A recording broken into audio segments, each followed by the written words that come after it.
byose zamuhe icyubahiro kandi nzamwereka agakiza kanjye wamurwihisha gisumba byose azahama mu gicucu gishobora byose zamuhe icyubahiro kandi nzamwereka agakiza kanjye kuko wambereye inkoramutima kandi ukagendera mu nzira zanjye icyo kizatuma nanga ingabo nyinshi zigapfa kubwawe yewe mwana wanjye kuko wambereye inkoramutima kandi ukagendera inzira zanjye icyo kizatuma nanga ingabo nyinshi zigapfa kubwawe yewe mwana wanjye. Haleluya!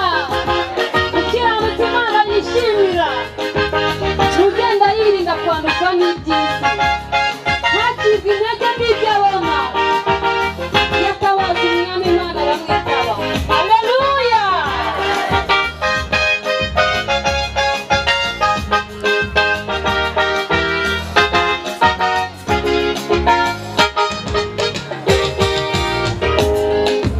umukiranutsi wanjye nishimira ugenda yirinda banyuzwa n'isi uwazanyambaza nanjye nzamwitaba kuko yambereye inkoramutima. umukiranutsi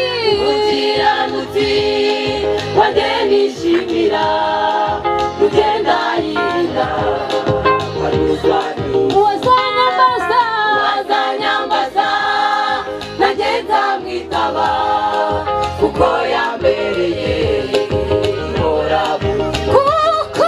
kuko wambereye inkoramutima kandi ukagendera mu nzira zanjye icyo kizatuma nanga ingabo nyinshi zigapfa kubwawe yewe mwana wanjye kuko wambereye inkoramutima kandi ukagendera mu nzira zanjye icyo kizatuma nanga ingabo nyinshi zigapfa kubwawe yewe mwana wanjye.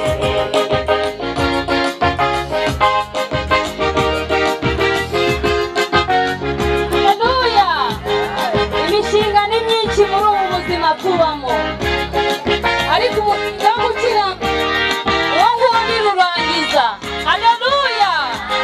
ibindi byose wacuruza ugahomba ariko gukiranuka nta muntu wigeze ahomba. Haleluya!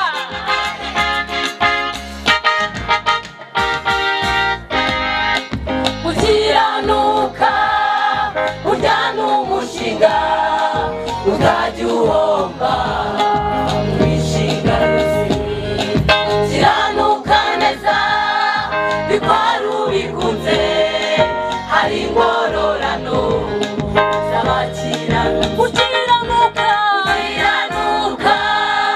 burya ni umushinga utajya uhomba mu mishinga yose. kiranuka neza bikora ubikunze hari ingororano z'abakiranuka. gukiranuka burya ni umushinga utajya uhomba mu mishinga yose. kiranuka neza bikora ubikunze